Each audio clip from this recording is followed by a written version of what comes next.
اسلامی تاریخ کا اسلامی کیلنڈر کا پہلا مہینہ ہے۔ محرم سے ہی نئے سال کی آمد ہوتی ہے اور محرم ہی ان تمام اسلامی روایات کو دوبارہ ہمارے سامنے لے کے آتا ہے کہ جو ہر سال ہم یاد کرتے ہوئے یعنی ہم آل رسول کو، اہل بیت کو، ان سب کو خراج عقیدت دے رہے ہوتے ہیں، پیش کرتے ہیں۔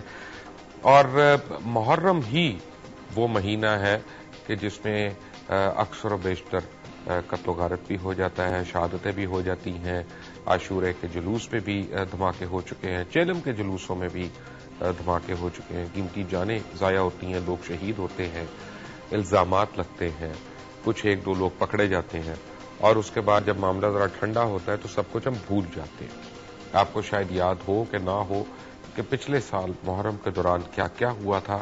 اگر آپ یاد کرنے بیٹھیں تو آپ کو اتنا یاد آ جائے کہ ہاں کچھ ہوا تھا، کراچی میں ہوا تھا، لیکن اس سے زیادہ آپ کو یاد نہیں ہوگا۔ شاید یہ ہماری بے حسی ہے، شاید یہ ہماری بے رخی ہے، اور شاید یہ کچھ میڈیا کا بھی اس میں قصور ہے کہ ہم سٹوری کو اتنی اس کے انتہا تک نہیں لے کے جاتے اور اس کو وہاں تک پہنچاتے نہیں۔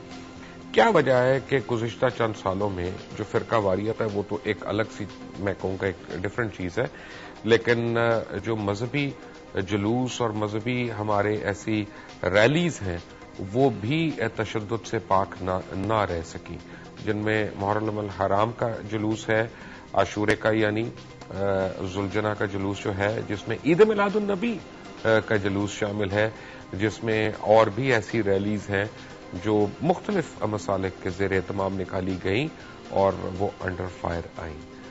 اسلام ہمیں درس دیتا ہے ٹالرنس کا، اسلام ہمیں درس دیتا ہے برداشت کا، لیکن جب ہم اسی اسلام کی تشریح کرتے ہیں، اس کو انٹرپریٹ کرتے ہیں، تو ہم خود برداشت سے یا بے قابو کیوں ہو جاتے ہیں، اپنے آپے سے باہر کیوں ہو جاتے ہیں، اور اس کی اسلام میں کہاں تک اجازت ہے۔ To discuss this I have three very senior علماء with me. I have with me علامہ ابتسام علیہ ظہیر، کسی تعارف کے محتاج نہیں ہے، جمعیت اہل حدیث پاکستان کے بانی ہیں۔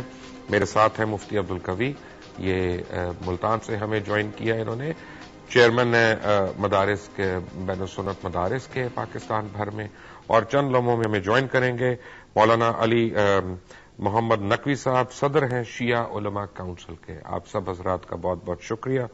سب سے پہلے علامہ ابتسام علیہ ظہیر صاحب، آپ کیونکہ لاہور میں ہی بیٹھے ہیں میرے ساتھ، تو آپ سے اس لیے شروع ہوتے ہیں۔ میں مذہب کے ذرا اس میں بعد میں بات کریں گے، میں پہلے ایک دنیاوی بات کر لوں کہ اپنا یعنی منوانے کے لیے، اپنا عقیدہ منوانے کے لیے ہم برداشت سے باہر کیوں ہو جاتے ہیں؟ دیکھیں جی، بنیادی طور پر بات یہ ہے کہ میں اسے سمجھتا ہوں کہ یہ رجحان کسی بھی گروہ میں پایا جائے تو قابل مذمت ہے۔ اپنے عقیدے کو بطور بادو منوانے کی کوشش کرنا یا بطور بلٹ منوانے کی کوشش کرنا، یہ میں سمجھتا ہوں کہ دین کے مبادیات سے بالکل ایک انحراف کرنے والی بات ہے۔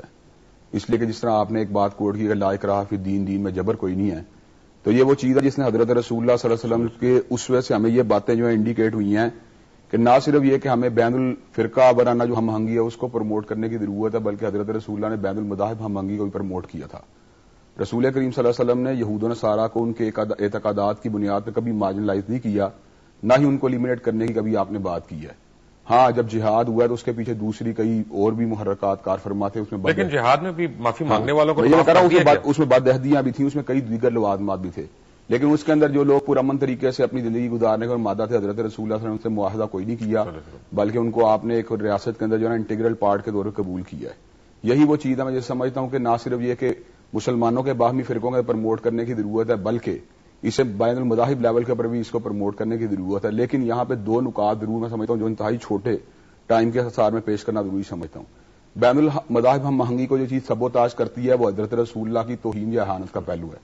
جب اسے توہین کا پہلو آیا تھا تو اسے ایک جذبات میں اشتعال پیدا ہوتا ہے، اور میں یہ سمجھتا ہوں فرقہ وارانہ ہم آہنگی کو جو چیز سبوتاج کرتی ہے وہ یہ ہے کہ کابرین امت اور خیار امت، جن کے اندر اولاد علی بھی شامل ہے، امہات المومنین بھی شامل ہیں، صحابہ کرام رضوان اللہ علیہم اجمعین بھی شامل ہیں، جب ان کی حرمت کو سبوتاج کیا جاتا ہے تو میں سمجھتا ہوں اس موقع کے اوپر ایک کنفلکٹ کی وہ فضا پیدا ہوتی ہے۔ لیکن علامہ صاحب ایک مجھے بات بتائیں کہ مثلا گناہ کر رہا ہوں میں، یعنی خدا نہ خواستہ اگر کسی کی شان میں گستاخی میرے سے ہو گئی تو پورے اس دفتر میں کام کرنے والوں میں نے آپ کو پہلے یہ بات کہی ہے کہ یہ کسی بھی اعتبار سے نہ تو صحت مند رجحان ہے، نہ اس کو پروموٹ ہونا چاہیے، لیکن اس رجحان کے پیچھے جو محرکات میں آپ کو یہ بتا رہا ہوں، مثلا میں چھوٹی سی بات سمجھتا ہوں کہ فقہ جعفریہ یا فقہ حنفیہ اگر آپ اختلاف اصولی بنیادوں پہ کر سکتے ہیں، دلائل کی بنیاد پہ کر سکتے ہیں، تو کبھی بھی اس سے معاشرے تشدد نہیں پیدا ہوگا. معاشرے تشدد تب پیدا ہوگا جب میں اس بات کو فیل کروں گا کہ میرے جو مراکز محبت ہیں ان کو کوئی بندہ جو اٹیک کر رہا ہے. میں یہ بات سمجھتا ہوں کہ اس وقت جو عقل مند شیعہ علماء ہیں جو صحیح معنوں میں حالات کا ادراک رکھتے ہیں، انہوں نے ہمیشہ اس بات کو جو ہے نا اس کی کبھی حوصلہ افزائی نہیں کی بلکہ حوصلہ شکنی کی ہے. اور یہ ایک رجحان ہے جو میں سمجھتا ہوں اگر یہ کنٹینیو رہا اور ان لوگوں نے اس چیز کو جو ہے فوکس کیا تو میں سمجھتا ہوں الٹیمیٹلی اس کے نتیجے کے اندر اتحاد کی اور یگانگی کی بڑی فضا پیدا ہوگی. مفتی عبدالقویر صاحب السلام علیکم. وعلیکم السلام. مفتی صاحب بات یہ ہے کہ آج سے 1400 سال پہلے معاہدے ہوئے، جیسے میثاق مدینہ ہے یا صلح حدیبیہ ہے. آج کے دن میں 1400 سال کے بعد لگتا ہے کہ ہم مسلمانوں میں یہ اہلیت ہی نہیں ہے کہ ہم اس نوعیت کے جا کے معاہدے کر لیں جہاں پہ اتنی برداشت ہو، اتنی ٹالرنس ہو. کیا وجہ ہے، کہاں پہ ہم نے کھو دی وہ برداشت؟ بسم اللہ الرحمن الرحیم. میں یہ عرض کروں گا کہ ایک ہیں مذاہب اور ادیان، دوسرے ہیں مسالک. جس زمانے سے آپ اور میں اور اس وقت بر صغیر کے مسلمان اور بالخصوص پاکستان کے مسلمان جس عذاب میں ہم مبتلا ہیں، یہ فرقہ واریت کا جیالہ پن ہے. آپ نے آج جو عنوان رکھا مذہبی ہم آہنگی کا، مذہبی ہم آہنگی ہوتی ہے. ہماری 1400 سالہ جو تاریخ ہے اس میں ہم دیکھتے ہیں کہ حضرت سیدنا جنید بغدادی کو جب سید الطائفہ کہتے ہیں تو فقہ مالکی والے بھی کہتے ہیں، فقہ حنفی والے بھی کہتے ہیں. آج بھی ہم فقہ حنفی سے تعلق رکھنے کے باوجود حضرت سیدنا امام جعفر صادق کا جب نام نامی آتا ہے تو ان کے نام کے ساتھ لفظ امام بطور لاحقہ کے موجود ہوتا ہے. جس زمانے سے آپ اور ہم گزر رہے ہیں یہ تو فرقہ واریت کا جیالہ پن ہے. یہ وہ زمانہ ہے جس کے اندر جناب کہا جا رہا ہے کہ فلاں مسلک والا کافر ہے، فلاں مسلک والا زندیق ہے، فلاں مسلک والا جو ہے وہ گستاخ رسول ہے، فلاں مسلک والا جو ہے وہ کافر ہے. پھر ہر مسلک کے اندر آگے اتنی شکلی بن گئی ہے. میں بڑی معذرت کے ساتھ کہوں گا کہ اللہ نے جو فرمایا تھا کہ وَاعْتَصِمُوا بِحَبْلِ اللَّهِ جَمِيعًا وَلَا تَفَرَّقُوا، آج کس نے میرے زمانے کے مولویوں کو اور 1857 کے بعد کے مولویوں کو اس بات کی اجازت دی کہ وہ صرف اہل سنت کے اندر 3 اور 4 حصوں میں بٹ کر فرقہ واریت کو فروغ دیں بر صغیر کے اندر؟ میں یہ سمجھتا ہوں بڑی معذرت کے ساتھ، میرے بھتیجے علامہ ابتسام علیہ ظہیر موجود ہے، مسلک اہل حدیث ہو، بریلویت ہو، دیوبندیت ہو، اپنے آپ کو اہل سنت کہنے میں تو سارے کہتے ہیں کہ ہم اہل سنت ہیں. کس نے ان کو اجازت دی قرآن و سنت کی روشنی میں کہ اپنے آپ کو یہ تقسیم کر کے یہ کہیں کہ ہم اہل حدیث ہیں، ہم بریلوی، ہم دیوبندی ہیں؟ 1857 کی جنگ آزادی کے بعد میں یہ سمجھتا ہوں کہ جو ملائیت کا کردار ہے یہ اس کی نحوست ہے کہ جو اس ملک کے اندر فرقہ واریت روز بروز اس کی صورت ابتر سے ابتر ہو رہی ہے. میں آتا ہوں اس پہ مفتی عبدالقویر صاحب. ایک منٹ فلاں جو ہے وہ کافر ہے. مفتی صاحب ایک منٹ میں آتا ہوں آپ پہ، کیونکہ آپ نے بڑی اچھی باتیں کی، لیکن ہمیں جوائن کر لیا مولانا علی محمد نقوی صاحب نے. نقوی صاحب السلام علیکم. وعلیکم السلام جناب، کیسے ہیں؟ میں الحمدللہ. نقوی صاحب مجھے کیونکہ میرا تعلق نہیں ہے اہل تشیع کے مسلک سے یا اسے، تو اس لیے اگر میری کوئی لا علمی ہو تو اس کو آپ پلیز ایکسکیوز کریے گا. میں تو سیکھنے کے عمل سے گزر رہا ہوں. مجھے یہ بتائیں کہ جو ہم یہ محرم کا جس طرح سے ہم استقبال کرتے ہیں، جس طرح ہم جلوس نکالتے ہیں، مجالس ہوتی ہیں، کیا یہ ان کے بغیر بھی محرم کیا جا سکتا ہے کہ یہ بالکل ایک جز ہے، امپورٹنٹ جز ہے، اس کے بغیر نہیں ہو سکتا؟ بسم اللہ الرحمن الرحیم وبہ نستعین وهو خیر المعین. پہلے تو شکریہ آپ کا کہ آپ نے مجھے موقع دیا. دوسرا مسئلہ یہ ہے کہ آپ نے جو چیز پوچھی ہے اس کا تعلق محرم سے نہیں ہے. بس یہ سانح کرب و بلا جو ہے محرم میں وقوع پذیر ہوا، اس لیے ہم محرم میں بناتے ہیں. ٹھیک ہے. اگر خدا نہ خواستہ یہ جو عمل ہے کسی اور مہینے میں ہوتا، ہم محرم کے حوالے سے بات نہیں کرتے، ہم تو سید الشہداء کی مظلومانہ شہادت کے حوالے سے کرتے ہیں. اچھا ٹھیک ہے. آپ دیکھ لیں 21 رمضان کو محرم نہیں ہوتا، مولا کائنات کی شہادت ہے ہم اس وقت بناتے ہیں.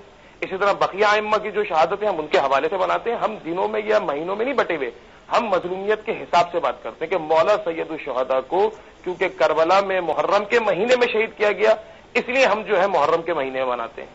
یہ اب آپ کہہ لیں کہ اس زمانے میں جبکہ مسلمانوں کا دورہ تھا 61 ہجری، آپ کو پتا ہے تقریباً رسول اللہ کی جو ہے وفات کہہ لیں. اچھا یہاں پہ حضرت میں آپ کو چھوٹا سا ایک بات کہوں کہ جو لوگوں کو اختلاف ہوتا ہے، اصل میں آج ہم بات کر رہے ہیں ٹالرنس کے اوپر.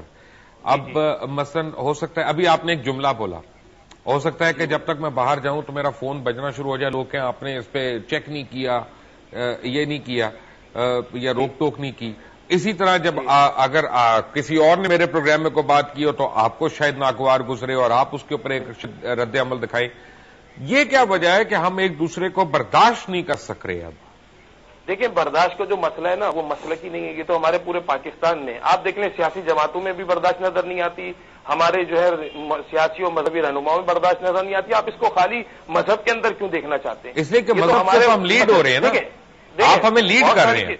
آپ دیکھیں لیڈ تو کر رہے ہیں, ہمارا میڈیا بھی ہمیں بھی لیڈ کر رہا ہے, مگر ہمیں میڈیا کے اندر ہی بعض جو ہے میڈیا جتنے اینکر پرسن ان کے اندر جو ہے رواداری ہے, آپ کہنے کی چیز نظر نہیں آتی. آپ یہ چیز سب کے اندر تلاش کریں. آپ فقط ایک جگہ کو فوکس کر کے کیوں کوشش کرتے ہیں کہ ہم اس کے اندر ہی ڈھونڈیں, جبکہ ہم یہ سمجھتے ہیں کہ جتنے بھی مذہبی رہنما ہیں یا مذہب و مسالک ہیں ان میں بہترین رواداری موجود ہے.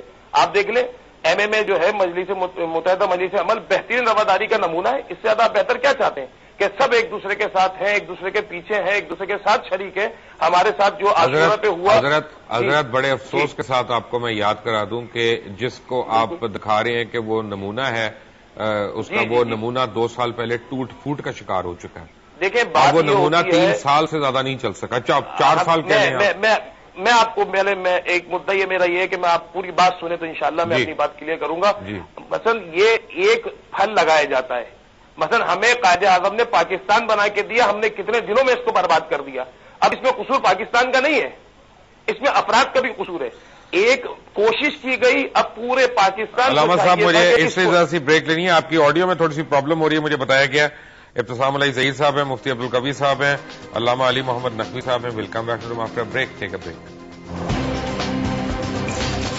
نیا برائٹ جو خاندان بھر کے کپڑے دھوتا ہے, 10 روپے والے برائٹ